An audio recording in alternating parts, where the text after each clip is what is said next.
Snippity snap. Okay, episode 15. Test. Test. I'm trying to have the volume down a little bit. Gain, rather. Test. Test! Oh. Burp. Okay. I had a delicious grilled cheese sandwich. You will not believe it. Oh boy. Fontina and cheddar combined. So good. Cool. Delicioso. That's how the French say it. I figured out a good secret for grilled cheese, though. It's to toast the bread, the middle of the bread, and then put the cheese in the middle of the bread and then toast the outside so that the cheese melts a little bit quicker because the inside of the bread is warm. I haven't had a grilled cheese sandwich in years. You should try it again. They're so easy to make, and they're just so heartwarming. They're wonderful. Highly recommended. Grilled cheese sandwich and tomato Bisque. soup bisque. Soup bisque. So good. It's the kind that they have at medieval times. You ever been to medieval times? Yeah. That shit owns. The soup is so good. That was funny. I found the recipe for it. They took my picture and I was holding the sword from the wrong end because I thought it was stupid. God, there's the part in the middle where they're like, "Oh, it's Lord Timothy's birthday. He's 7," and that part lasted for like 40 minutes because there was like a billion birthdays in this room, this little stadium, and I was like, "Oh my God, shut the fuck up! When's dessert? This is so boring." Anyway, and then the horse is taking shits while they're doing the. That did happen. There was a poopy. There was a horse poopy. I love the dudes who have to run out and just sort of like clean that shit up. Dude, one of the because there's a part where they have a falconer, like a hawk guy, yeah. and I remember that. And the hawk goes around and all that stuff and swoops around. Everybody's like, "Ooh, wow!" And they're like, "Don't put your hands up; it'll eat your hands or whatever." And the hawk was flying majestically around, and like the music was booming and really like crescendoing, and the hawk fucking hits one of the rafters, like one of the steel rafters, and you just hear like donk. Oh God! And it recovered and it kept flying, but like some feathers went everywhere. Oh my God! I heard this bird's skull smack against this ceiling rafter. Oh, Jesus Christ. That's horrifying. The whole audience went like, oh! I can imagine the collective gasp. I hope no one got feathers in their food or anything. I hope the bird didn't die. God, I think it was fine. It came back. It was fine. I think he wasn't bleeding or anything, but I think they may have cut the falconry part short. Because maybe. Gotta go. Disoriented falcon is not a good idea. I'm the king. I demand that you send that falcon around at least 10 more times. I want to see it do that again. It was funny. I'm the king. I demand. All right. Okay. That's horrifying. I'm sure you could find like videos of shit like that happening at medieval times. Guarantee it. Oh, medieval times was fun though. Falconry aside. Yeah, it was fun. I had fun. I need to get there and be like really drunk. That would be really fun. I had like one drink there because it was like expensive. It was like fucking $12. But I should like go there with a flask or something because it would be really, really funny. I demand a flagon of mead. A flagon, a goblet. Come here, wench. Of your finest spirits. I'll take a flagon of your finest spirits. Dude, not like ghosts, mind you. Our like section, our knight that we had, he was the handsomest one. So like our whole section was really into cheering him on, and he was like such a ham about it. We had the best night, and he got like second place. He got beaten by some other schmuck, and we were devastated. Totally, yeah. We had a lot of camaraderie in our section because our guy was so cute. Same thing with our section, except everyone was just kind of bored. Except us. When our dude came over, we were like, I you know how loud my voice is. Yeah. I was going fucking crazy for this guy. Yeah. I was screaming, like literally screaming. We had like some high school kids or something, and they were into it. They were like stomping their feet, so they were making like all this like rumbling in our section. It was thunder. Like, it was so cool. I was like, I'm glad we have these like stupid kids here. They know how to get into this shit. They're not like jaded about it. Our group got flowers. They threw some flowers at us too. I didn't catch any. Oh. We were too far back. Oh, wait, what color? I think they were red. I think it was all just roses. Oh, we Just got the fake white roses. rose. White. Oh my god. Yeah, we were because we were trying to set our night up with Rachel's sister, and every time he went by, he was throwing roses, and me and Rachel were like glaring at him, like, throw it at her. And he like literally looked at me and like kind of winked and nodded, and then went around, and then they all went around with white roses. Oh my god. And he threw his up at us. So. That's wonderful. Yeah, it was great. He was a fun dude, but then he got killed. Anyway. Oh no, he doesn't. They didn't get killed. They rip in peace. That guy. He doesn't get killed though. He like gets wounded and then they come back, right? And then it's the top two versus the evil. Yeah, I think so. Yeah. Or is we it were discussing like after the fact. We were just like, do you think like these knights get like hella laid after the show? Like, do they have like groupies, medieval times groupies? And... There's a what is it called? What is the name of that show? Workaholics about that. It's funny. You should watch it. Nice. I don't watch that show, but I should because it's actually really funny. All of the episodes I've watched actually made me laugh really, really loud. Oh dang! Should get into it then, I guess. There's one really funny episode where these two guys were leaving, and one of them had like a cat that they were treating like a son. And as one of the guys leaves, they get right in the cat's face, and they scream, "Bye, cat!" They were just trying to like. I don't know what the hell they were doing. It was amazing, though. I laughed really, really hard. Anyways. There is your pre-podcast. That's perfect. Okay. People that are like trying to sync this up, they're not going to be able to. Except when we go 3, 2, 1, maybe I'll leave it in. Okay, maybe. Ready. Okay. 3, 2, 1, go. Welcome back.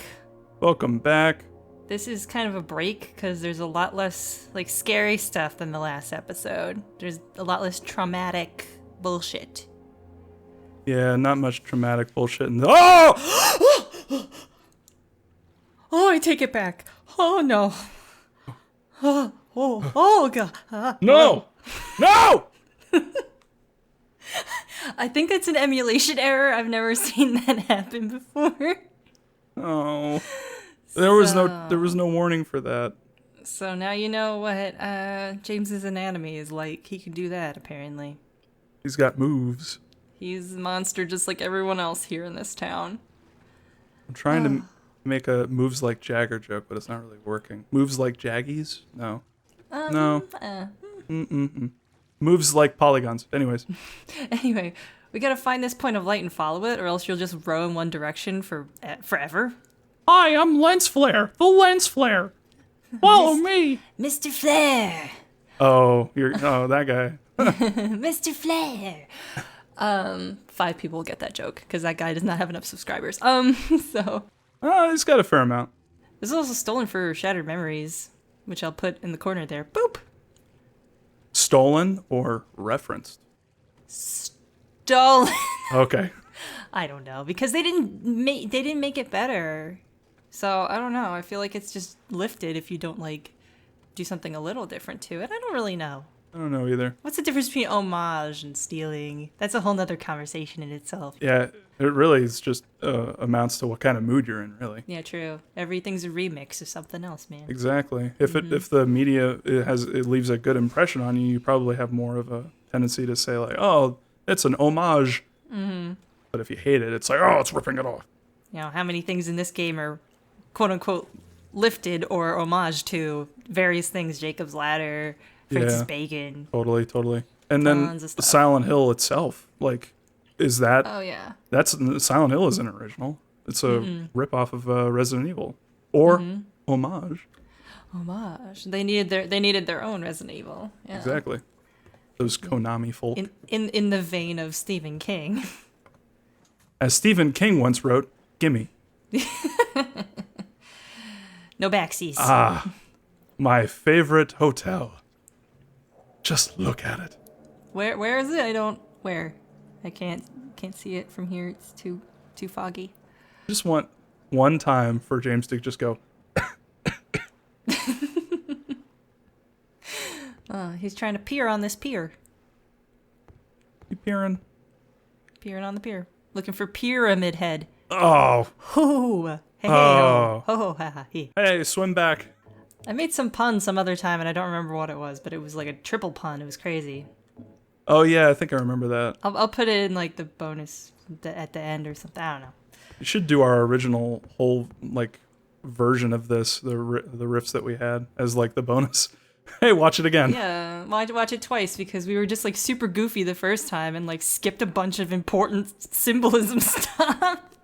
Yeah. Because we were just being goofballs, and That it's was like, funny. oh wait, this stuff's a little important. I guess we should talk about it. This place freshly mowed. Oh, what's that? My God, it's beautiful. Just gonna stare at it. Just, oh, James.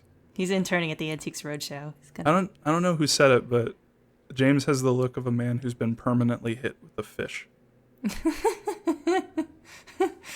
Permanently hit with a fish doesn't mean Yeah. it's like constant. It's in a constant flux Yeah, of no, hitting it's, him. it's just stuck.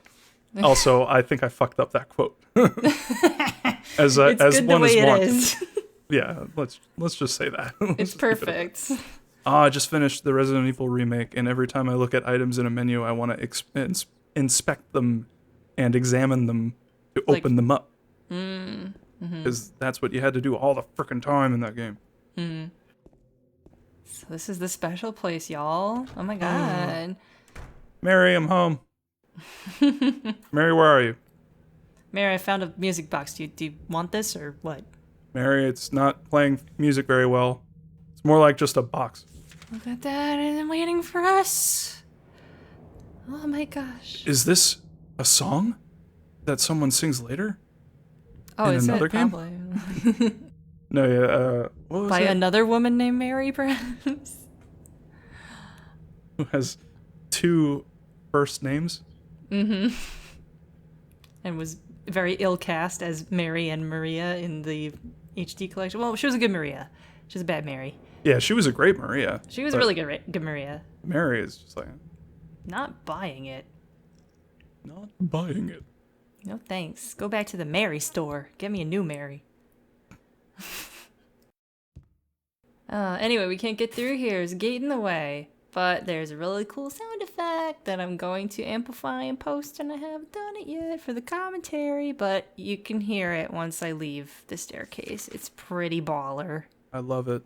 I forget who, but we were talking about Silent Hill. I was talking about Silent Hill 2 with someone, and they were like, "I never heard this." Here it is. Here it is.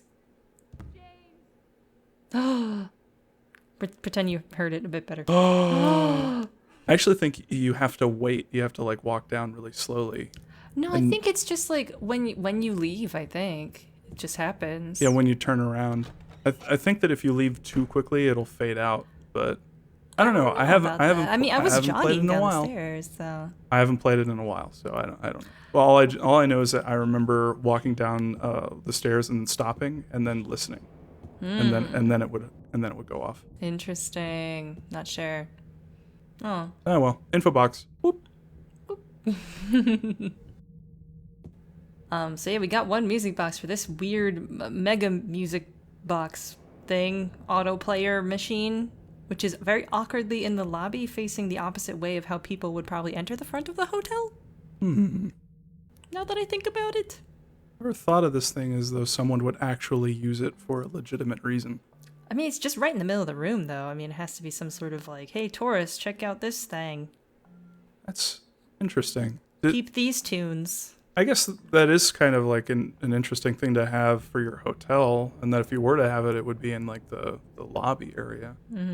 It's facing the wrong way. It's kind of facing the way that James faces when he walks into this room for the boss fight later. Now that I Yeah. think about it. Like, that's like pretty much right where he collapses and says, like, you know, now I know why you're here to punish me and all that stuff. I've got so far and come so far, but in the end, It doesn't even matter.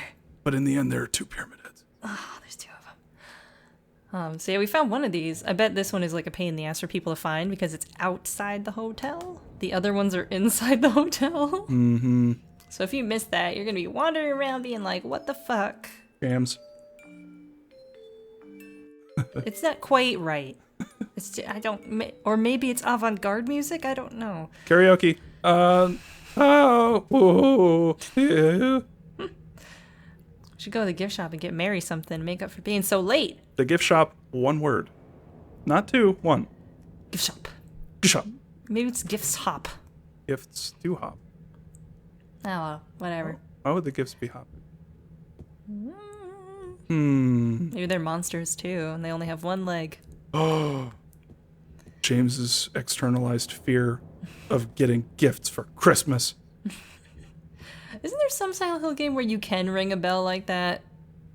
One of those little ding ding hotel bells. Ding ding ding. Ding ding dings. You know, the ding ding dongs. Yeah, the ding ding dong. I'm sure you can do it. Silent Hill 3 has like tons of those, doesn't it? I don't know. Don't quote me on that. I feel like it would be in Silent Hill 3 because Yeah. Heather's a teen and she would mess around with shit like that, right? Yeah, totally. That or like maybe God, I don't know. I'd have One to of the look it up. Western dev ones, maybe. I don't know. I have this weird feeling that it's in some game you can do that. Like Downpour, maybe. I don't know. James, look to the right. It's right there. Come on, James. look. Yay. We did it. Dude, I forgot how annoying it is to have a character that doesn't look at objects of interest until I played the Resident Evil remake. Oh, they don't do that in that, huh? Nope. And it's super annoying. It's so annoying. I don't remember the last game I played where a character doesn't kind of snap their head looking at something. Yeah, it's been a while for me. And so I played Resident Evil and it was just like, God. The way that you have to get around it is by looking at the map, and the map will actually paint a room red if you're missing something. Oh, that's right. Yeah. So we're trying to get to room 312, and we can't because there's a gate in the way, but also they mentioned that the videotape we left here is here in the first floor office, which we can't get to, and we don't have a map for the employee areas. So basically what we have to do now is kind of wander aimlessly and just check doors. As one in a survival horror game is wont to do. Yeah. I feel like this level feels one of the more aimlessy ones. Yeah. But it is a lot smaller feeling and a little more well lit than the other ones. I don't know.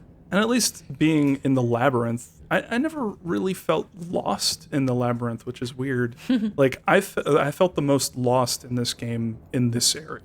Really? Yeah. There's one part, especially toward the end, where you have to put all of the items in a box in order to get onto an elevator. And that's when things sort of like open up and you can really go all over the place, and it's just like, I'm confused. That was the first time I played, though. Obviously I know better now. Obviously I'm a pro Silent Hill player now. I'm really pro at Silent Hill. I'm super pro. I know where the fish key is. Got a fish key. This is a shitty restaurant. I'm gonna leave him a 1-star review on Yelp. I ordered fish and got a key. I hate Silent Hill. 1-star review. Piano sucks. Piano playing sucks. Did I scare you? No. Yeah. Oh. I did. Oh yeah, I'm having a series of complex heart attacks right now, Laura. I love how James kind of helplessly like waves the shotgun. I almost blew your head off, child. Well, I don't have trigger discipline. No. Is that why you're here too? Duh. Bo. where is she? If you know where she is, tell me. Bo. As much as I don't like Laura's performance, it's way better than what they did in the HD collection, which is They got a 30-year-old woman to sound like this. Yeah, it's awful. I hate it. Laura has moments of greatness, though. Like, Yeah, want to it's read true. it there? That was great. Tell Rachel, okay? Yeah. Oh. Who's Rachel? She was our nurse. I took her. Who's Rachel? I don't know. Who's Rachel? She might be on par with James, actually, in delivery sometimes. Oh, totally. Like, at least I'm glad that they went with a kid. I'm just. Yeah. That's all that I wanted. But she actually does sound like she's scared later on, and it's Yeah. actually pretty good, pretty believable. So Laura has her own letter. Mm-hmm. Also, P.S. Rachel, the nurse, comes back in Silent Hill 4. It's just kind of a throwaway, here's a connection sort of character. Doesn't matter. Much like Silent Hill 4. Much like, James's dad being the landlord in Silent Hill 4. It kind of doesn't really matter. Nope. But it's just to be like, hey, remember Silent Hill 2? That one was good, right? I guess it was good. But yeah, I like that Mary calls James surly. I think of that as like a pirate term for some Yeah. reason. It's like he's a salty dog or something. I think it's because it's kind of similar to scurvy, maybe? I don't know. Oh, that's probably what I'm doing. You're probably right. So Mary's hoping to adopt her. You want to include James in on that? Happy 8th birthday. Yeah, seriously. Like, there's a lot of stuff that Mary does that, like, I get that we're supposed to, like, really like her, but she's kind of silly sometimes. How old are you? So this matters a lot. I turned 8 last week. So, Mary couldn't have died 3 years ago. Does not compute. Could she really be here? Brain overheating, shutting down. All 4 brain cells overclocked. Me and Mary talked a lot about Silent Hill. She even showed me all her pictures. Right here. She really wanted to come back. Yeah. That's why I'm here. Right. You'll get it if you see the Yeah, other this part. Mm-hmm. The one, Mary. Huh? I must have dropped it. Laura! I gotta find it. Laura! I can't do anything. I'm just looking at you. Ineffectually. I'll just let you go. Oh, well. So I forgot to check out the piano in here, but I will do it afterwards too. But checking out the piano has a sweet little, like, sad thing on it. Yeah. Oh, kind of sweet. Oh, letter from Mary. But let's check our own letter, see if we can corroborate any of the wahadawa. This is the kind of thing that was made for a dick butt edit, but that would just make Casey Green really mad, so I'm not gonna do it. Yeah. Love you, Casey. And now, through the magic of post-production, here's that flavor text from the piano.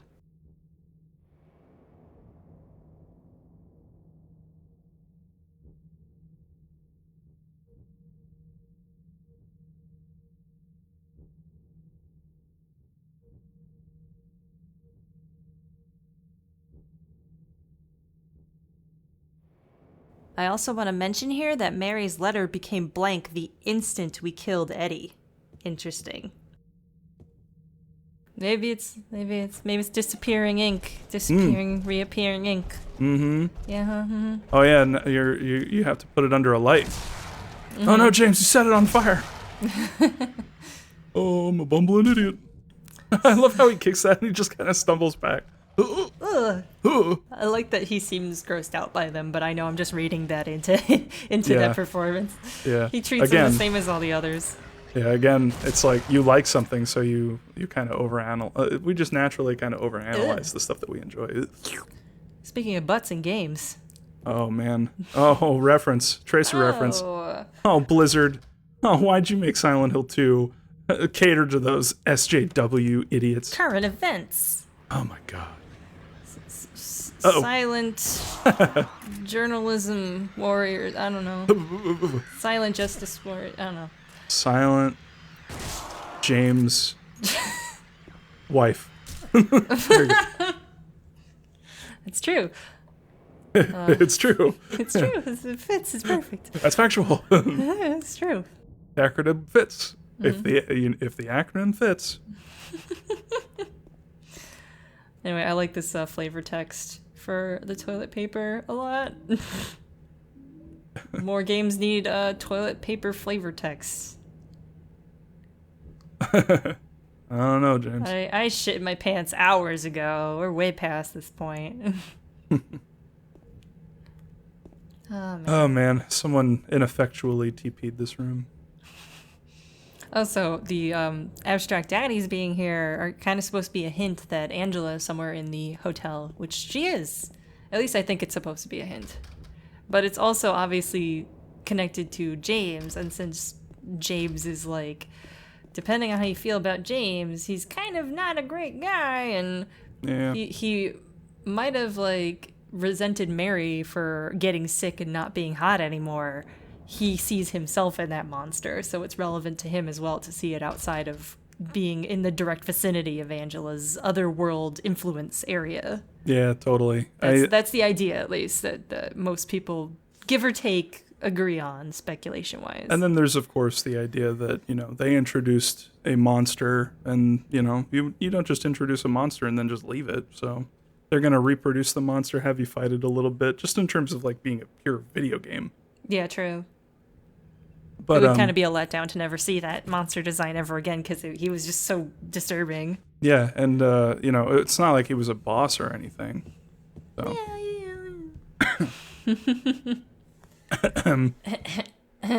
Look, another bell. Ding it.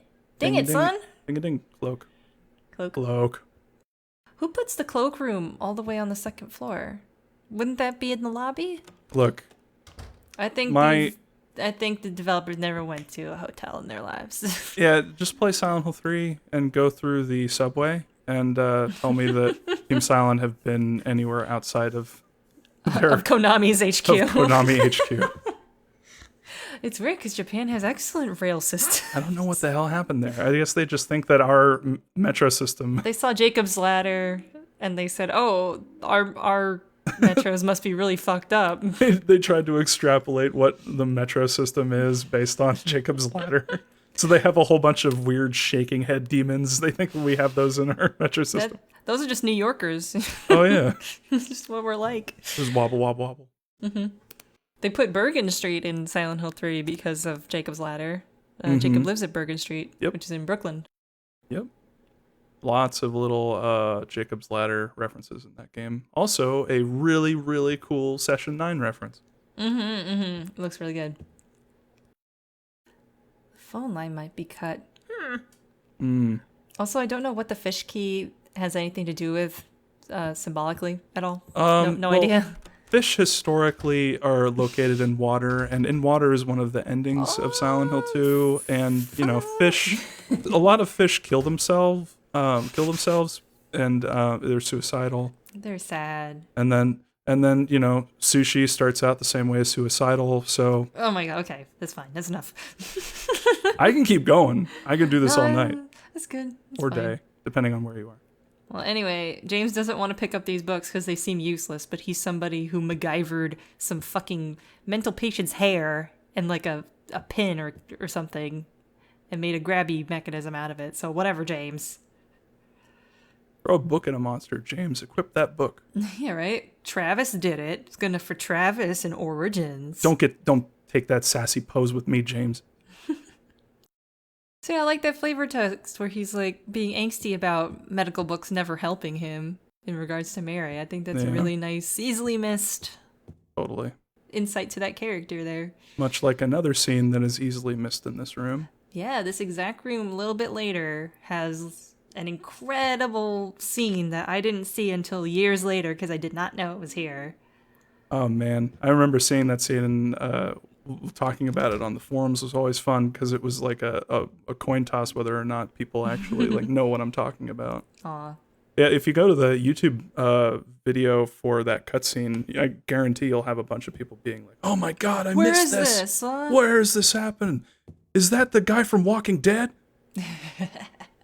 Also, that picture of the hotel we saw was the same composition and layout of the one we saw in the prison where it was all like on fire with like kind of blood streaks on it looking like fire. So interesting. Are you saying that Silent Hill 2 is interesting? I don't know if anyone said that before. No. We're going in really crazy territory. What is he wiggling for? Stop just wiggling at once. I will have none of it. You blowing raspberries. God. Dad, I hate stop these it. things. No, you shut the fuck up, Dad. Man. Jinx on the Look how big this key is. I love it. It's huge. How big that doorknob. Like a Fisher-Price little kid plastic key or something. You should color it bright red. And when James picks it up, it goes. Oh, speaking of sounds, it's my favorite sound. The crunchy glass noise. Oh, yes. So tinkly. It's like glass cereal. Glassos. Yeah. I feel like that would be a real cereal in Silent Hill. I like that noise you just made. It was like a combination of, am I trying to, I want to laugh, but I also want to scoff. and then you were like fluctuating between it.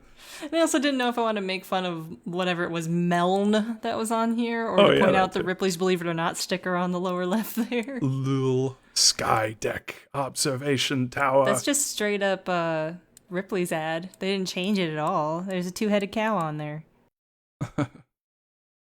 Oh man, remember that Ripley's Believe It or Not is going to be something that we're going to have to explain to our kids in a few years. No, you think so? They got Ripley's museums in a bunch of places. Orlando, New York. I've been to the New York one. When's the last time you've been to one of those?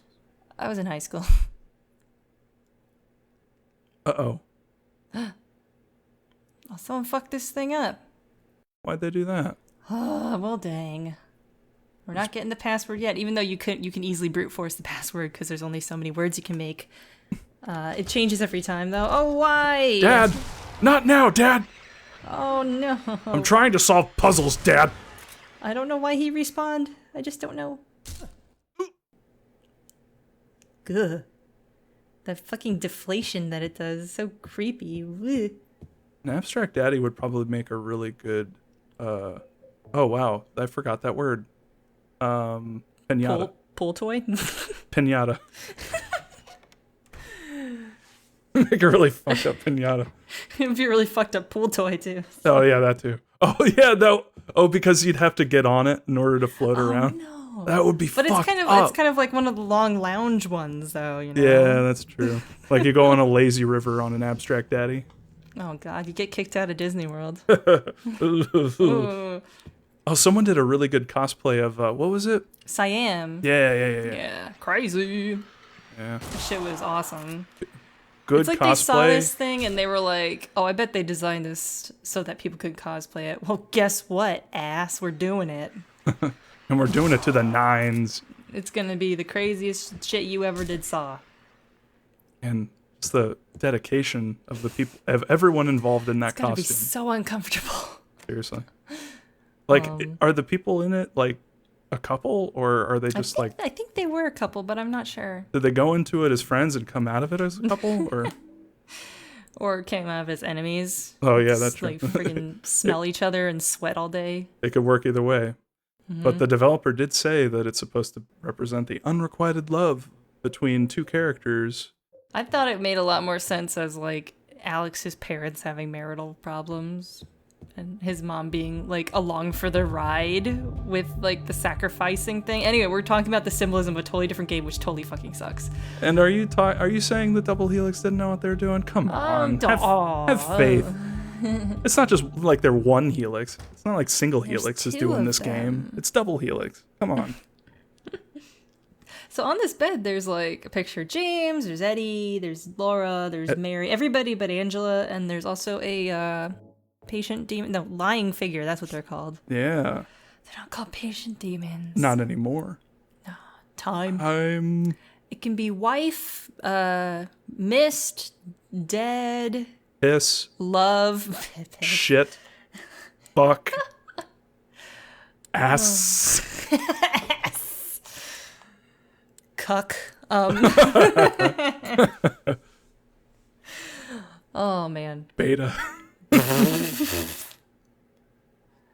Oh man. my god. Stop us. Can't Somebody stop. help. Ah! Why? Every Dad! time. God damn it. You're so clingy, Dad. Just let me go to my friends. Fuck. Why does it keep showing up? I don't know.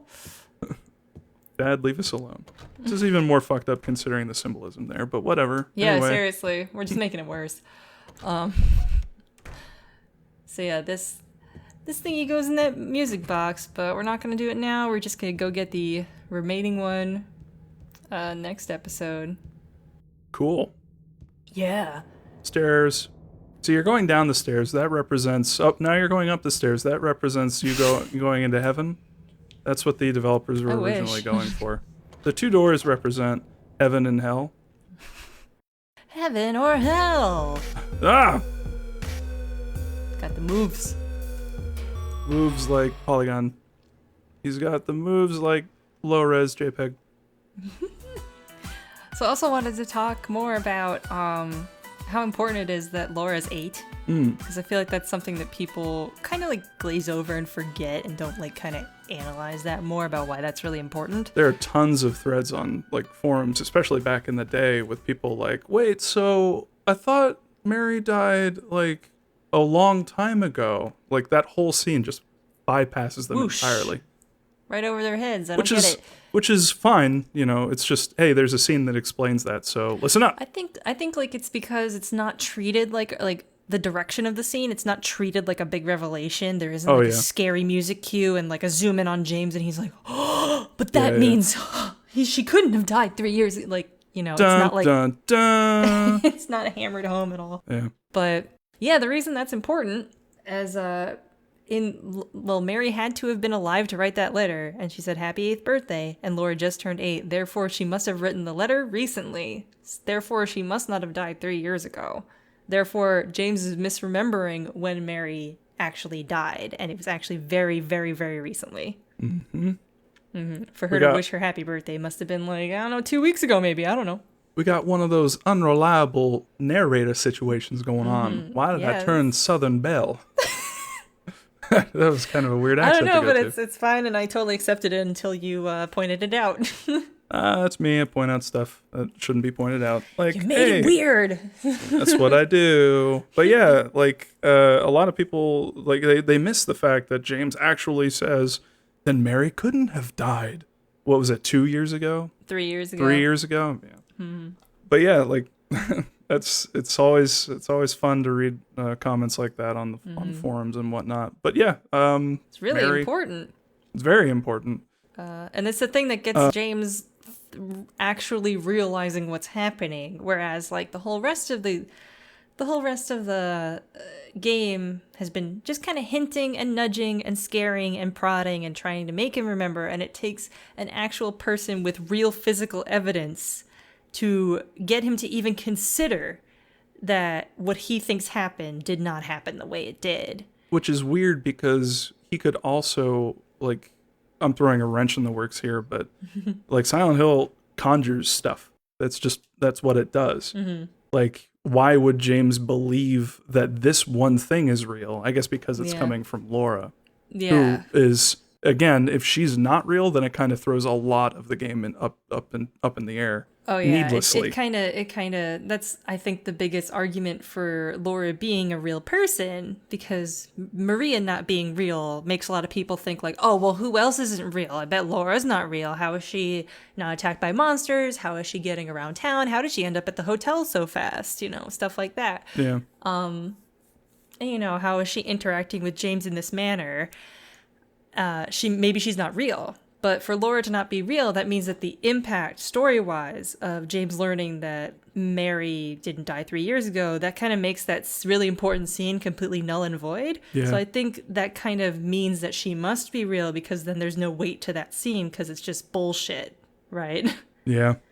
She's the only point of realness in the whole story, and I think that makes it important for her to be real herself, because she's the only completely unaffected person. The only attachment to reality here is Laura, because she's just unaffected by all this Silent Hill shit. She just thinks all these adults are fucking weird as hell. What's wrong with all these fucked up adults? Yeah. And she can't see any of this shit happening. Yeah, she's kind of the grounded person, which is funny because she's a little kid. But all of the adults are sort of being all kooky and crazy and orbiting around her, around the fact that she is real. And if she's not real, then, you know, the gravity gets all messed up and everyone flings in opposite directions and you can't really believe anything. And it's hard to tell a story where everything could theoretically be not real. Yeah. And especially when nothing is real. So I'm glad that they put a little bit more effort into trying to tell people that Laura is real. Yeah, and I think that's something that is the mark of a well-told horror story, is that you have to have something that grounds the viewer in reality, so that the things that are not real are a little more apparent and a little more scary, because you have to have normality set up in a way. Like before, in Jacob's Ladder, before he starts seeing all the demons and stuff, he's just a regular postal worker, and you get to see his daily life a little bit before everything goes fucking haywire. And I think it's important in a lot of horror stories to kind of have the introduction period where you know this is this is what normal life is. It's normally not like this, like Yeah. the way it gets later on. But Silent Hill 2 doesn't really have that. You kind of just drive there and you're just in the bathroom and you just go. And you're in this foggy forest, and that's about as normal as the game ever gets. So I think it's important to have that one character, Laura, who really is the link to reality, the only person who sees things as normal, so that you know that it's not really like this. Right. Have you seen The Cell yet? You gotta see The Cell. I have not.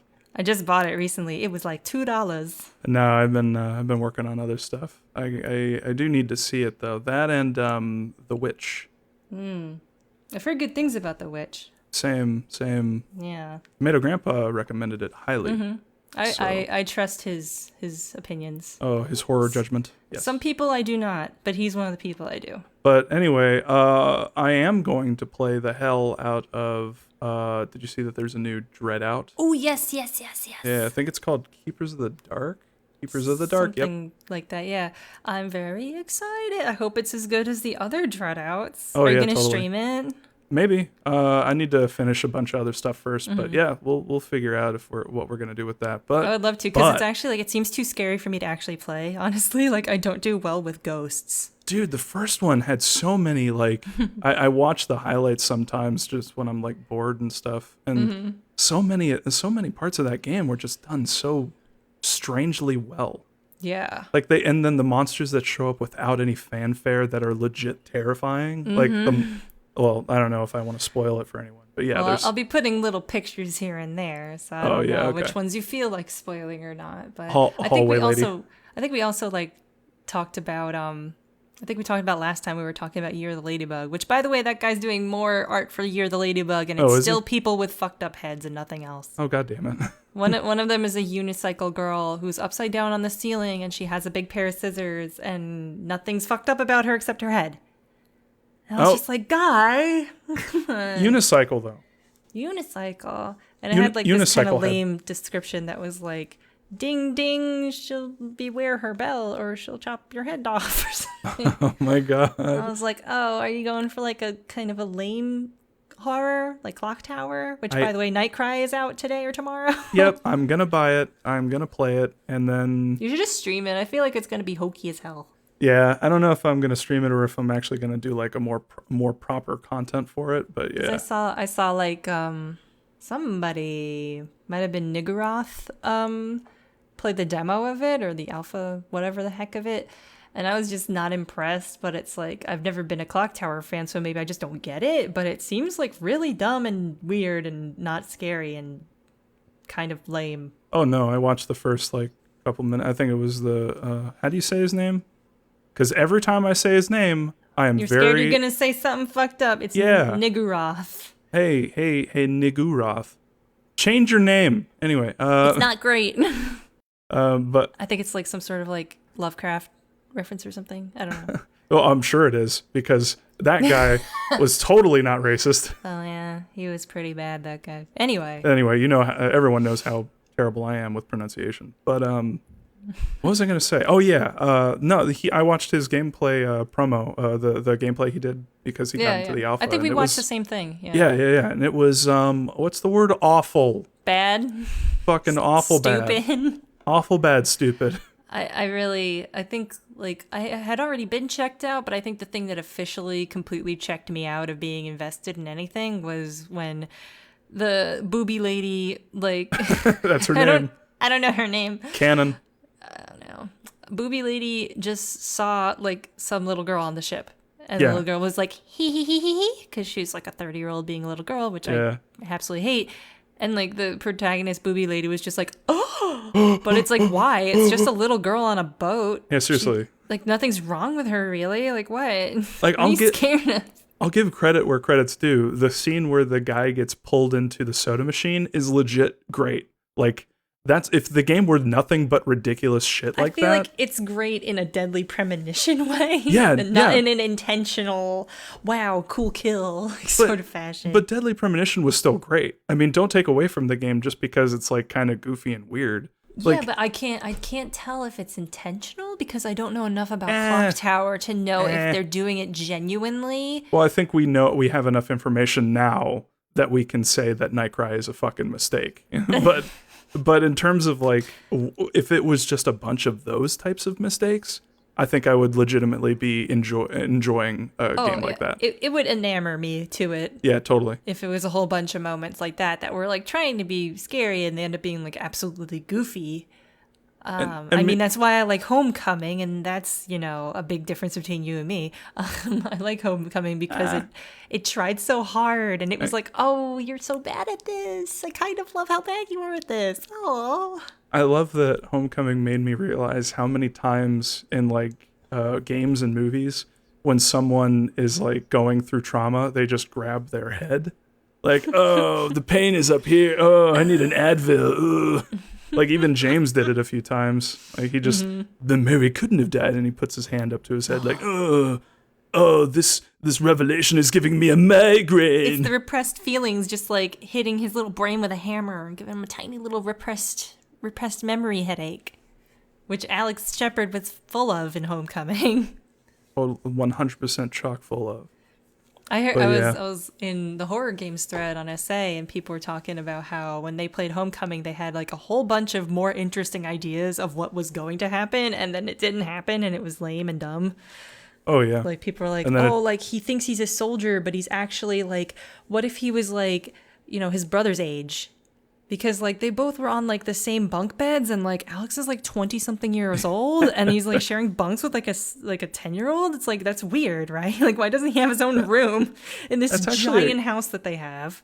That's actually a really cool idea. And I like the idea that like Alex is actually a younger kid who, like, because he killed his brother, like he got traumatized to the point where like he thought he was an adult and a soldier in the army, so he could have, like, if only I could have protected him like soldiers do, because they were like, oh, we play soldiers, oh, we read comic books together, we did a little radio show together. Like, what 20-something-year-old brother like does that with his 8-year-old brother?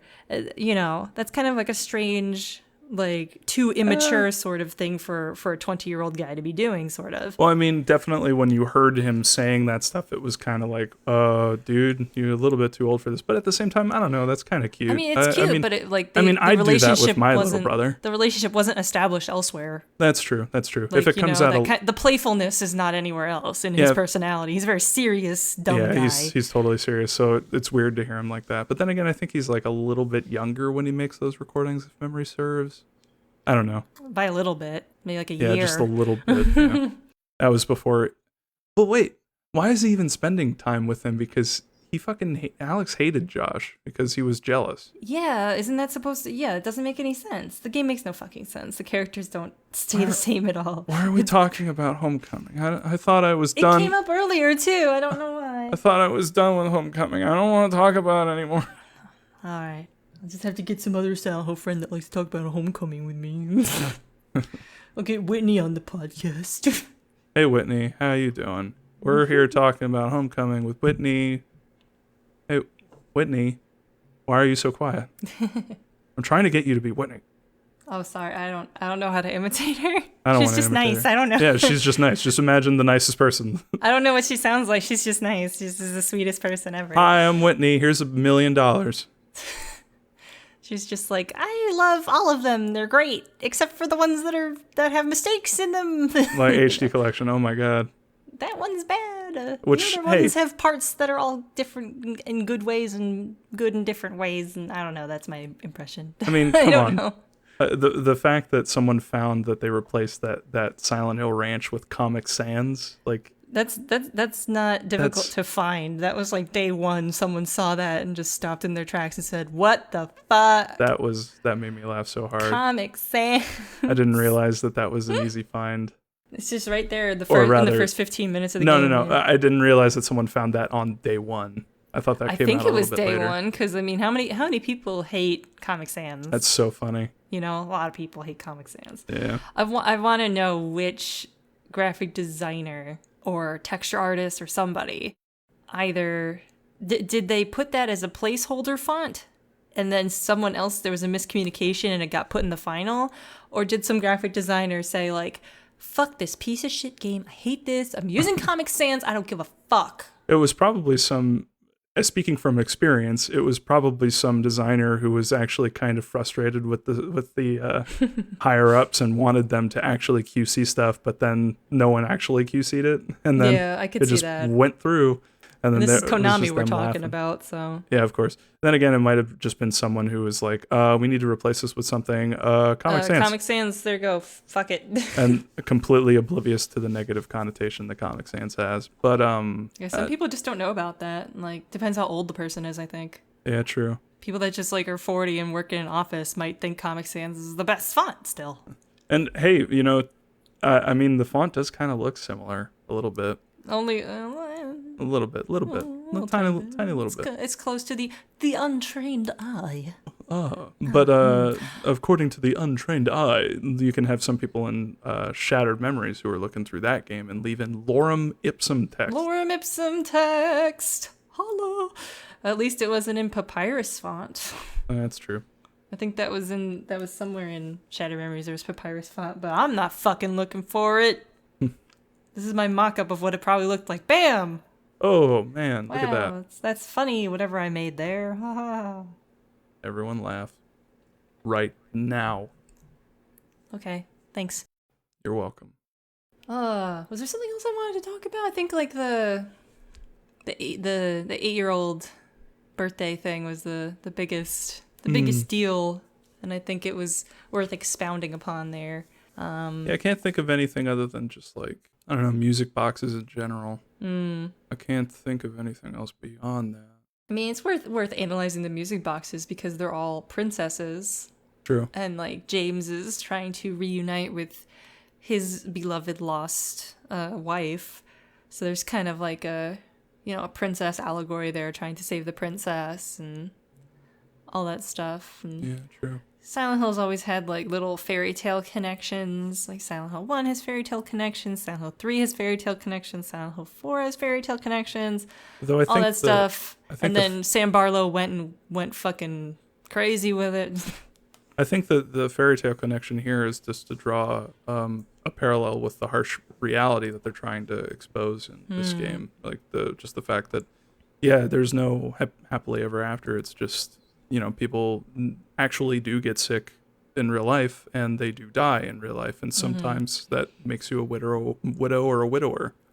And Yeah, really young too. She died when she was Yeah, man. 25 or something. to unknown disease.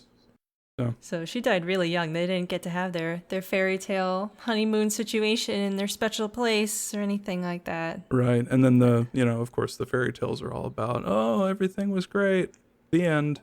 Well, unless you're reading the original versions. Oh, yeah. Well, Where it's like, oh, she cried blood and then brought her yeah, fiance back to life, and then they were cursed to live in the forest together forever. Oh my God.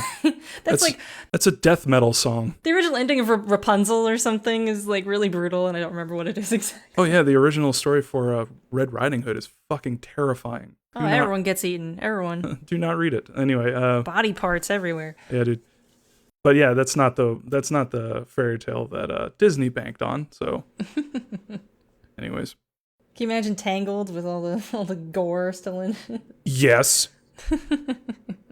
Fucking brutal. I still haven't seen that movie. I need to catch up on all the You haven't seen Pixars. Tangled? I haven't seen Tangled. Last How- one I saw was, I think, Up and Wall-E. Oh my And God. I haven't seen Brave. I haven't seen Tangled. I haven't seen What the fuck? Princess and the Frog.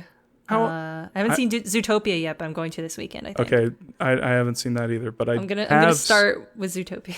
I have seen Frozen. I have seen. I haven't seen Frozen. That's the other one I haven't seen. Frozen's actually pretty good, I guys. heard it was good. Frozen's actually pretty good, guys. Yeah. Frozen's actually pretty good, guys. Good. Tangled is also pretty good. I have not seen Princess and the Frog. What was the other one you said? I saw Up and I saw Wall-E. Up is the best movie, hands down. So, I really like I love-hate the beginning. And then, like, the rest of it didn't, like, catch me. I like the theme of it, but the rest of it just I wasn't engaged in it as much as, like, Finding Nemo or Wall-E or Okay, something. I'm sorry. Are you a robot? No, the beginning was great, devastating, etc. Okay, all right. I was gonna say, if you didn't fucking bawl your eyes out at the beginning of Up, that is my Turing test. Like that's 0 to 60 ugly crying. Like you don't even know. Devastation. that's the beginning of Which Up is why I don't want to rewatch it, because I'm never in the mood to like be completely devastated in the first 10 minutes of a movie. Like save that for the end. But that's what's so great about it. It just like wipes you out, and then that leaves you totally open to the awesome jokes that come after. Like there's It's so still much. a good movie, don't get me wrong. I was just like, the first 10 minutes just blew me away so much. Yeah. And I was so invested in just the rapid fire emotion of the first 10 minutes that the rest almost seemed like kind of barren to me, investment wise, because I just got so invested in the first 10 minutes and then I Damn, was just man. wiped out. You got wiped out. Jeez. I just got emotionally, my empathy was just depleted. I don't know. Damn, The man. dog was funny. The dog was funny. Voidburger's review of Up. The dog was funny. The dog was funny. Oh, Jesus.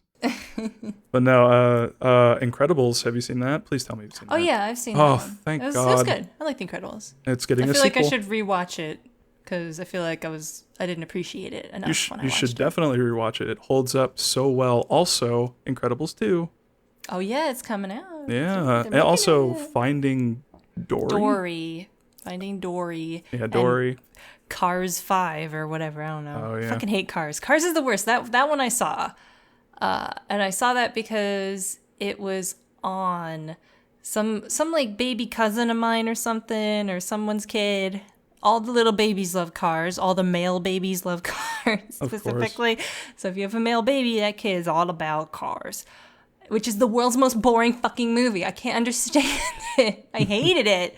Like the whole thing, I was like, oh, there's like 5 good jokes in it, and the rest is like, why did this get made? Like the moral is just like, don't be an asshole. What a moral. Like really complicated. I've never seen a Cars movie, mainly because it's the only Pixar movie that makes me think like, are you serious that DreamWorks didn't make this?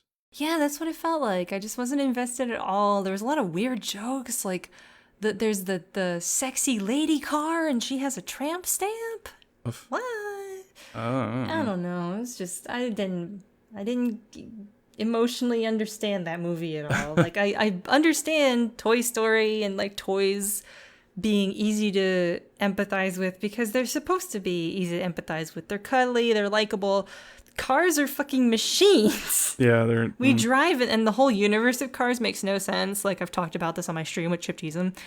The whole universe of Cars makes no fucking sense. Is there like a car president of the United States?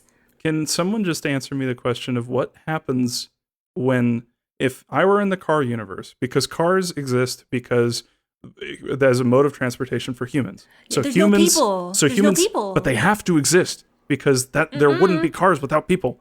People are making the cars. There's no people. Unless I don't know why. This is like some dystopian future where cars are the only thing that's left on Earth and humans have all left. What's creepy But- is that like a lot of things that people use, like gas stations, like they changed that so the cars could use the gas stations. Like Wha- there's little changes so that they're more able to use these things humans used to use.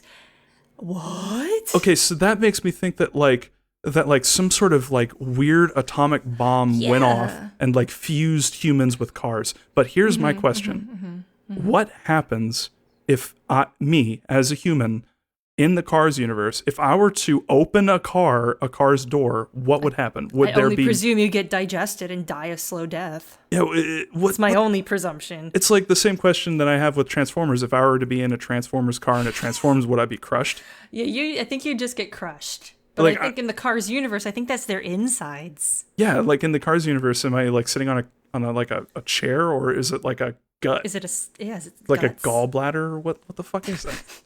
It's like a Cronenberg movie. It's a secret Cronenberg movie. Oh my god, that's Cars 6. Cars 666. Where it's just like a Cronenberg universe and all the cars have like inverted inside out and they're all fucking leaking and Everything's shit. like biomechanical and squishy and kind of vaguely looks like a nipple or an anus. Whoa. Cronenberg, no. Thing so good. The Thing is so good. I recently watched Existenz. I have not seen that. I don't know if I recommend it. I just it wigged me out. Glowing review. Oh, it wigs me out. I know it. I know movies like that. I think the other movie that I saw like that was another Cronenberg movie. Let me look it up. He's like exclusively about body horror and Yeah. questioning reality, and I don't do well with either of those really. Oh, I totally know. Videodrome. That's the one I saw. Mm-hmm. That one is like whenever I see something mildly fucked up, my brain immediately goes to Videodrome. Yeah, my brain like traumatically remembers in detail how fucked up it was to watch Videodrome and Existenz, Yeah. which Fucking are crazy. they're both like good movies, I think, but they're such like horrible gauntlets because they're just so viscerally gross. Oh, yeah. and like I mean- unimaginably, undefinably disgusting without being. I don't know how to explain it all. It's just extremely unnerving. I can't stand Cronenberg movies. The Fly was good. The Fly was amazing. I love The Fly. I cannot say good. Also really gross. I cannot say too many good things about The Fly. The Fly was amazing. Also, I should mention that I said the thing because I got Cronenberg confused with John Carpenter. Yes, So that's right. that's why I said that. My bad. Oops. I played along with it too. I forgot. No, don't worry about it. It's fine. I was like, in the back of my head, I was like, wow, that one feels really different from his other ones. Maybe there was like a lot of studio interference or something. no, it's just me being. Yeah, a Existenz was really messed up because it was about video games, and I thought like, oh, this is gonna be like jokey and stupid, and it's like, no, Wait a minute. it's bad. Did Cronenberg do a movie? Oh, I'm seeing. Freaking. What? Did he do? What? I'm looking it up. Hold on. What is it? Sorry, one What sec. is it? One sec. What is it? Oh, there's Existence. Oh my god, that Yeah, the controller. Do you see the controller? It's like a. looks so stupid. Ugh. Oh, I hate it. Like, you play it by, like, plugging it into your back and wiggling the little nipples and, like, playing with it like it's a fucking clitoris. Like, it's just, Yeah. it's, like, so bleh, weird. And it also, like, is about, like, not knowing what's real. Yeah. And, like, I don't deal well with that as someone who occasionally gets dissociated. Like, that is not a fun time for me to watch stuff about people not being sure what reality is, or if they're dreaming or sleeping or having a nightmare, or if they're just seeing shit. But I was like, oh, it's a goofy video game movie from the 90s. It's got to be fun. He did Naked Lunch. I knew it. Oh, yeah. I love Naked Lunch. I haven't seen that. Oh, that's a fun one. That's probably one of his like more calm.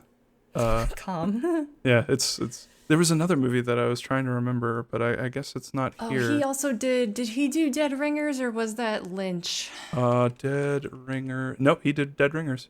That was also a horrifying movie that I saw way too young. I was like 16. Fucked up. It's about twin gynecologists, and one of them starts going a little cuckoo bananas and starts inventing gynecology Oh boy. instruments. Oh no. So, No. and that's like all I remember about it because I like blocked the rest of it out of my memory. Like that's the only part that remains of me remembering any of that movie. Probably for the best. Yeah. Oh man, there was another really weird. You got me thinking about those stupid, weird black comedy movies. There was one that I had a lot of fun with. It was actually surprisingly good. It was about this alien guy who was like injecting people and like keeping them in his basement and like turning them into meat, but it was actually like really fun in a weird way. I don't know what this is. Never heard of it. I'm gonna look it up. Talk amongst yourself. Okay. Hi, Voidburger. How are you? I'm okay. I'm sad I'm remembering Existence. Ugh. In Bruges is a good one. Anyway, you should definitely see In Bruges. Okay. Really? No, I'm serious. You need to. Well, you really need to see The Cell, because you're going to love it. I'll make a deal with you. Actually, I need to. Have you seen Burn After Reading? No. I'm really letting you down here. Well, you're letting me down by your staunch refusal to watch The Cell, even though J-Lo was fabulous. And I never said that I wouldn't watch The Cell. I'll watch The Cell. I'm kidding. Okay. I'm trying to find it. Why are all these black comedy movies not black comedy movies? They're just comedy movies. Why is Monty Python's The Meaning of Life a black comedy movie? I guess because it's making fun of religion. How is Hot Fuzz a black comedy movie? I guess because people die in it. There's a cult in it. Hot Fuzz is such a good movie. Hot Fuzz is fantastic. I still haven't seen End of the World, the third one in the trilogy. I still haven't seen that one. I really ought to. Oh, There's Shaun of the Dead, yeah, there's Hot Fuzz, and then there's the third one, End yeah. of the World, I think it's called. yeah, it was. I don't think it's called End of the World. I think it's the World's End. World's End? Yeah, it's like the World's End Tavern. I saw it. It's pretty good. It's not as good as Hot Fuzz, Aw. but it's definitely good. Just don't go into it thinking that it's going to be like Hot As Fuzz. goofy as Hot Fuzz. As goofy as Hot Fuzz or as funny as Shaun of the Dead. They were both such amazingly well-researched love letters to their respective genres. They really were. Like, there's 10 billion jokes in the background of Hot Fuzz and Shaun of the Dead. I'm sure that World's End is the same. Totally. I forgot what movie I'm looking up, so Yeah, something about an alien injecting people and making them meat. oh man. Black comedy movie about man injecting. Was it an alien man? Yeah, it was an alien injecting. Senseless? No. Crank. It's not Crank. Crank? Why are you? Well, it's about a man injecting himself. It is totally not Train Spotting. Weird Google search. Which I also haven't seen somehow. God, why is this? Get this. It's Okay. gonna blow your 13-year-old mind. I've never seen Fight Club.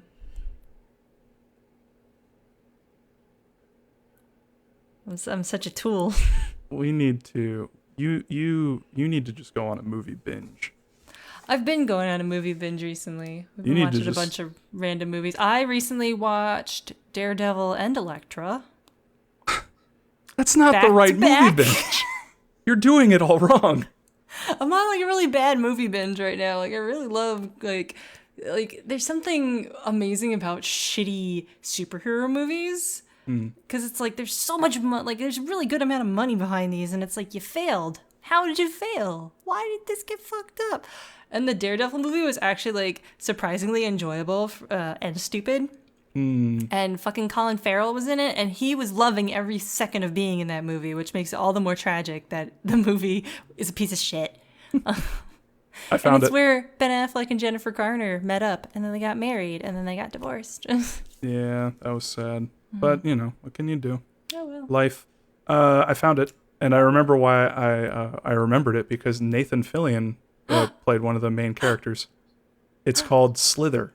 Slither. I've And heard it's- of it. it's- I thought it was just about like an alien queen Yep. with like worms in her Yep. in a And barn. it's weird and it's strange, but it's actually a pretty solid movie. Like I watched it thinking it was going to be awful, but it actually holds up pretty well. And it was fairly entertaining. It kept me sitting on the seat. Although there were some scenes that were cut out that I did not see, and thankfully I did not see them because that would have messed me up. That's Anyway. good. Have I mentioned before, and stop me if I have, the movie Chuds? I think you have. Okay, then I won't talk about it again. It's good. You've seen Tucker and Dale versus Evil, right? Oh yeah, that's really good. Whew. All right. It's like Whew. Cabin in the Woods without being a Joss Whedon movie. I was literally just about to say that. Viewer, Both of those movies are good times, and I think people who don't like those movies are a little too caught up in not having a fun little time with the movie. yeah. But that's okay. I understand. Have you seen oh man. First off, have you seen It Follows? No, because it looks too scary for me. It's actually not that scary. It looks a little too tense. I think it would get in the back of my brain, and then while I'm sleeping or trying to sleep, I'd be thinking about it. Because I do that a lot. I'm really bad at sleeping, and I have a really bad tendency of being like, what's the scariest thing I could think of right now? And then I fucking do it, and I hate myself. Which is why I've been watching a lot of goofy movies like Daredevil and Elektra and stuff like that. Taking the easy way out. So I guess you haven't seen The Babadook either. No, that looks proper scary. I don't think I'll be able to deal with that. Oh my God, there's one sound in The Babadook that I it don't will think I'd be able to deal with haunt it. you. It will mess with you. But oh man, I forget the name of it. I was looking. I already can't stand the grudge noise that a noise. Oh my god, whoa. have you seen The Orphanage? No. Oh, dude. That looks spoopy too. You're sending me to No. all these ghost movies. It's not. There's like one proper jump scare in that movie. That's it. Like seriously, and you will know it when you see it. It's actually legit great. And if I remember correctly, Is it like one where you feel happy about it, like in Until Dawn? oh no, it wrecks you. It wrecks you. I don't want to see it then. It wrecks you so hard. But I like fun jump scares. Guillermo del Toro, I know it's Guillermo. he's great. You I love should Guillermo watch del it. Toro. But the other one I was talking about was oh wow, I just remembered it and then I just forgot it. Ah shit. It was recently remade. Poltergeist. Oh, I didn't know it got recently remade. Yeah, Poltergeist. Poltergeist. There was I think it was 2015 remake. But yeah, 2015. The original 1982 version is amazing. I've seen parts of it. It's so good. You should totally watch it. And it's not like a fuck you up at night. It's actually pretty funny. Like I was surprised how legitimately funny it was. I think we might have different tolerances for what fucks us up at night, though, because I mean, you were playing PT over and over and over again. It's like I would not have the capacity to actually do that. Common misconception. I like how I said common, but no, it totally messed with me. Like I powered through it. It's not like I couldn't. Like I played PT for the first time. I didn't even play it. My boyfriend did, and I just like cowered next to him the first time went through PT. The only time went through PT, and like it was at my friend's house because they had a PS4 and I didn't at the time. So it's like, oh yeah, I guess we have to play this because we're here and this is here and let's do it. And it was just it fucked me up so much. And we only played it for like 20 minutes because by that time you had already figured out the code to finish it. So thank God. You're welcome. Yes, thank you. A lot of blood, sweat, and tears went into that. Thank God for you. So, I'm Jim Sterling now. Hooray. it is. You're him. Give me all his Patreon money. And all of his horrible, harassing people trying to sue him to death. Oh, yeah. Oh, that's so good. They're going to get fucked. Oh, that's gonna be really weird. But anyway, on the ride back home, I was like driving back from Jersey or whatever, and like every road sign, because it was nighttime, every road sign that got illuminated by my signs, like I got jumpy. Because like the way the lighting is in that game, like your flashlight just reacts so fucking correctly to it that like just naturally how light works was making me scared. Just drive, like the game has nothing to do with driving. Like what the fuck? Oh yeah. So every sign I thought it was Lisa. Everything that caught my headlights, is it Lisa? Like it was the worst. Yeah, when I was doing that all the time, I mean, back in my old workspace, back at the old place that we worked at, there was this hallway that went straight down our main corridor, and it was just like, nope. It was funny because during one day our power went out. It was around the time Nope. when PT was going on, and yeah, it was funny. It doesn't mess with me, but it just makes me remember like, oh yeah, there was that whole nonsense. And No. the fun thing about PT is that once you know how the scare works, you can work with it. You can work around it. I can't. Like I still have the tension in my soul. It's like being a snake charmer, you know? Like I still get nervous when I watch movies and I know when the jump scare is. Like I know it's like about 5-ish seconds from now, and it'll still like make me like unbelievably nervous anyway, and I'll still like hide a little and like, you know, plug my ears a little so I can just get past it. Like I just don't deal with them very well at all. Which is why I like Silent Hill 2, because there's like a grand total of fucking 3 jump scares in the whole game, and one of them's a little kid leaning on a piano to scare you. Yeah, I feel like that's what people mean when they say, "Oh, you'll like Silent Hill 2. It's more atmospheric than Resident Evil." When in reality, what they're saying is like, it doesn't pop the scare bubble with a jump scare, so you never get that tension release. In Resident Evil, it happens like every couple like minutes. Which is kind of funny that it was just kind of funny that I enjoyed Until Dawn as much as I did. Oh yeah, that was. But then again, it's like the opposite of what I normally like, which is like I fucking hate jump scares. But the way they did it, it was all. It felt like it was in good fun, sort of. It wasn't to fuck me. I knew you were gonna enjoy it because the entire those the stream that we did, like I knew that would have been your type of thing because we finished that and we literally, like Rachel and I played the shit out of that game because the game takes about like what 8 hours to play. Yeah, it's a pretty long game. And we played it through in one night. We just like marathon that shit because it was so enthralling. And it just, for those who haven't played it, it just turns at one point, and it's just like so satisfying. It's great. And It's legitimately amazing. And we played and it. if you've like gotten enough of the pickups and stuff like that, like you kind of know where it's heading, and then like at a certain point it all comes together in like such a really satisfying manner. Yeah, totally. And if you were kind of like thinking about the plot all the way along, it's just really, it's double satisfying because you feel smart for figuring it out.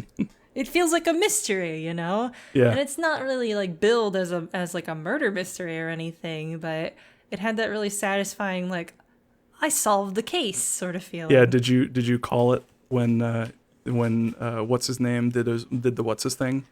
Yeah, I did. I totally did too. I was very suspicious when the initial ha-da-da happened. We should and I probably was take like- all this shit out. No, it's staying in. All right. I was just like, that's a little weird. I don't know why, but there's something off about this part. Well, spoiler alert. Waiting for y'all to get out of here with the spoils. Look out, here it comes.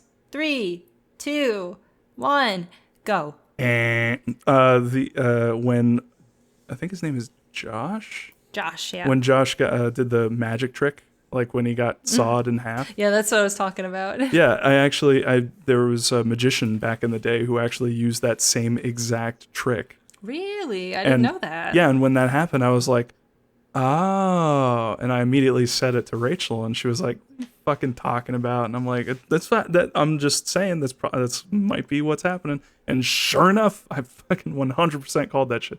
It felt so good. Anyway, I didn't like 100% call it, but I was a little, there's something about that scene where Josh gets like sawed in half that there was something a little weird about it, and I couldn't put my finger on it, and I was just like, I noticed that you couldn't go back and examine that area too, and I was like, it's a little, yeah. but I didn't really think about it too much. And then later on, when you found the gutted pig somewhere, Oh yeah. I was like, oh, that's the guts that oh my god, that was fake. He faked it. He's the killer, and he got himself out of the game quickly so he could do all this behind the scenes stuff. And I like it all immediately clicked all of a sudden Yeah. as soon as I saw that pig that was splayed open, because I'd never heard of that magician's trick that you're talking about. Yeah, it's actually a variation, I think, of the the saw in half, the box with yeah. my lovely assistant, and then like they Yeah, you cut saw her in the half. lady. Yeah. Yeah, it's a variation of that where some of those boxes are actually built so that instead of having two people, you can actually just take your body and sort of fit it underneath where the half point is. And instead of doing that, laying down on your back, they just stood it up. And so you can like sort of lean out. Anyways, Yeah. but yeah, that whole thing plus the whole thing where it's Josh's dad was like a movie buff. A movie guy. Yeah, and it's like, of course. That just solidified my fledgling theory at the time. I think like you find out that stuff in the basement with Ash and Chris, like a little before you find the pig. Mm-hmm. And the like theater with all the like movies the and theater shit. jump scares happening in the basement. Yeah. And that was like the first real thing that got me really suspicious. I was like, this seems movie. This seems like a movie all of a sudden. These jump scares in the basement. This seems to be a separate style of horror than what's happening outside of the cabin with like Jess and Matt. Not Matt. Mike. 2 M names. They messed me up. Yeah. I'm really bad at names. I'm surprised I got all these kids' names basically right. Same. Like I'm terrible. I'm fucking terrible with names. I'm so bad with names. But I can pick out Mike and Matt because they did such a good job with the characters. They made them Although so. I do think that Matt, he kind of felt like he was new in the group, but he wasn't. Yeah. He felt He like felt like the new boyfriend who was like tagging along, sort of. yeah, he felt like a fifth wheel in a lot of cases. Yeah, And, like no one ever really interacted with him as much as it was just him and Emily interacting. Like he barely interacted with anybody Yeah. else. So he kind of felt like the new kid. and you really don't understand why him and Emily are like a thing unless you get the bonus chapter, and then it explains actually one of the funny things where Emily and Matt were actually going to get like Emily's like bag or something. Luggage, yeah. Yeah, and then that's why this chapter explains why they come back and they don't have her luggage. So, yeah, I mean the game is great. If you we're back from Spoiler City, We're done with spoilers. Beep. but you should totally play that game. It's great. It's good. I loved it. Really good birthday present that I got it. And although, yeah, it's a really good. It would be amazing if you got that for free. It's a legit great game. In terms of how much I paid for it, I kind of bitter about it. I don't think that game is worth $60. Why not? And I hate how it's kind of stubbornly not coming down in price. Because that game, I don't know, it's got replayability to it, but not like Metal Gear Solid 5 replayability. I'd say that a fair price for that is around $45-$40. I mean, But we're hemming and hawing about. if you're talking like, if you're talking strictly gameplay, I would say you're onto something. But I feel like there's an interesting level. There's an extra level of artistry that's worth it. towards the structure of that game. And like it does honestly feel a lot more like Telltale's claims, like your choices really matter. They don't. But in this game, it does feel a little bit more like your choices do matter. And I like how they structured it narratively in a very clever fashion, which is supported by the gameplay structure very naturally also. It just seems very, very well thought out, and I think I appreciate that extra level of artistry there, even though, yeah, it's kind of little walking simulator-y if you want to go there, and it's got quick times, and that's about it.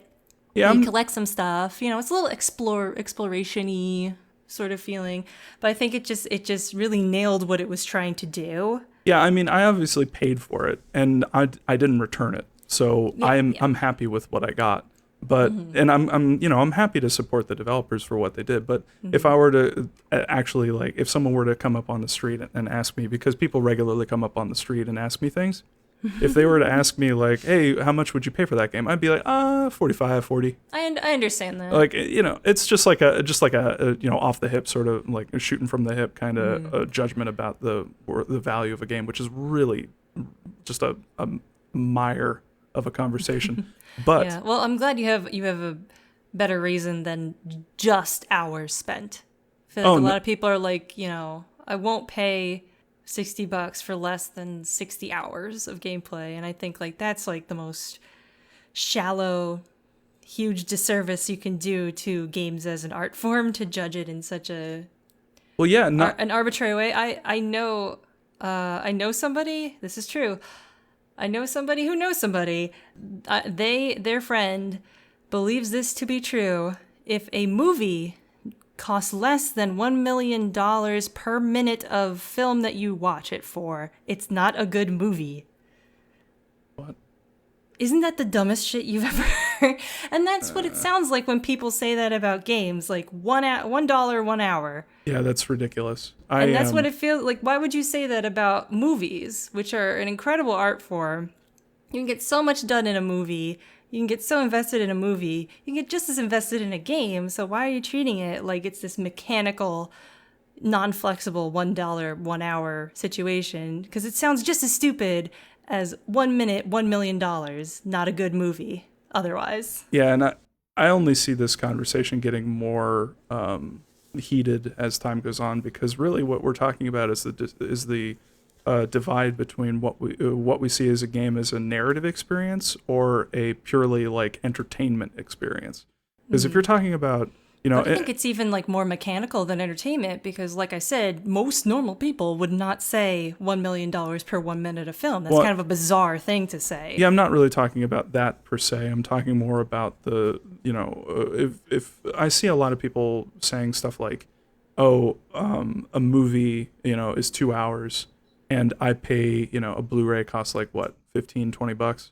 So a game that's 2 hours should cost 15, $20. It shouldn't be like 60, which, the whole conversation about how much a game should cost is a good one. I want to see more people talking about it because games they don't exist in a vacuum. People actually have to pay money that they earned to buy a product. That's why we have reviews, so that we can make educated decisions about what we spend our money on. But the whole thing with this movie, if it doesn't have a certain amount of money per every minute, like, I don't know who you're talking about, but fuck off. I don't. That's stupid. No, I feel the same. That's probably one of the dumbest opinions I've perhaps ever heard. It's kind of insulting. Let's just throw away all these incredible movies: Taxi Driver, Jacob's Ladder, Eraserhead, Pi. Like, all art films are immediately trash.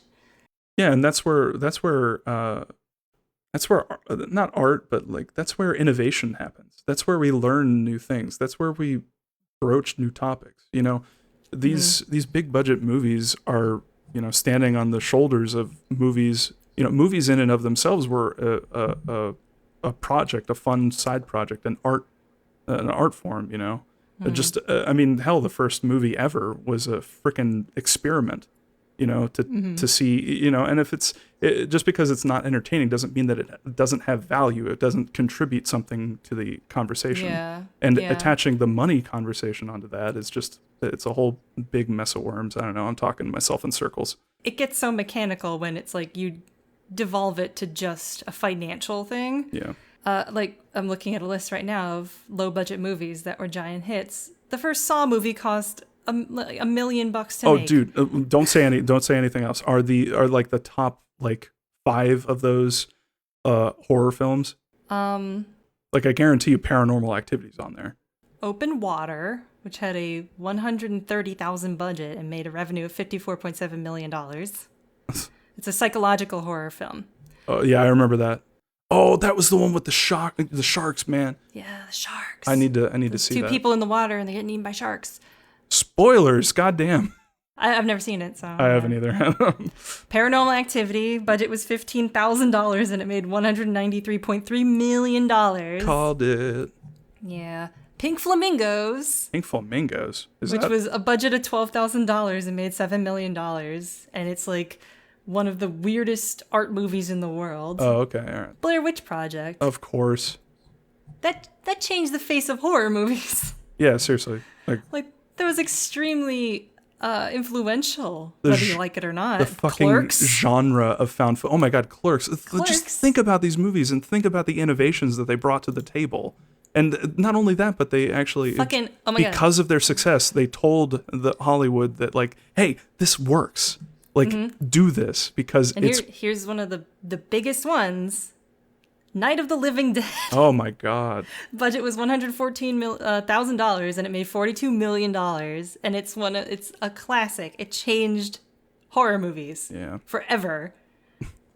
Last House on the Left too. Classic horrifying movie. Stupid. It's just stupid.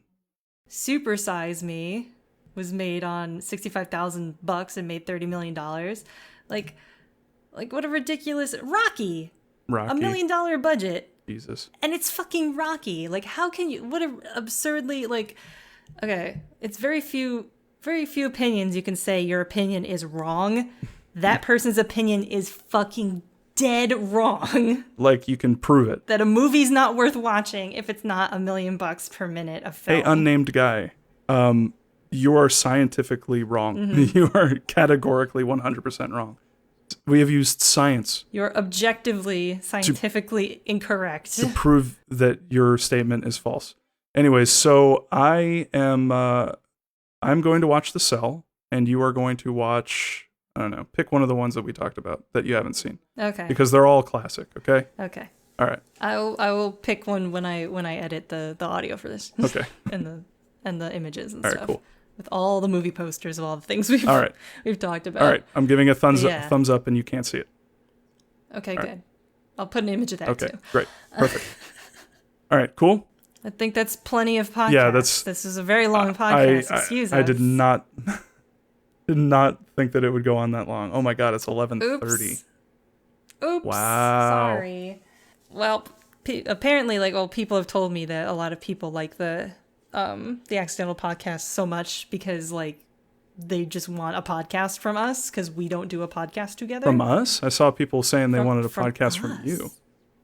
From us, I thought. I don't know. Well, this is all they're gonna get, so fuck it. Take that, you jerks.